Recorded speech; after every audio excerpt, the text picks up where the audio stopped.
இருக்கும் பாதை நீண்டு இருக்க சொல்லி வச்ச காதல் காத்து கடக்க கலங்காத என் கண்ணு வருவேனே ஓ முன்னே. நான் உன்னைய விட்டுட்டு போயிட்டா நீ சந்தோஷமா இருப்பியாடா?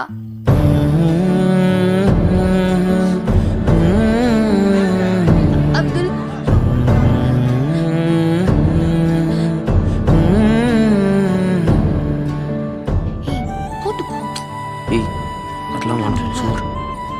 அண்ணே நான் வேணா தோல்ல கை போட்டுக்கிறவா? போட்டுக்கோமா, நல்லா இருக்கும்.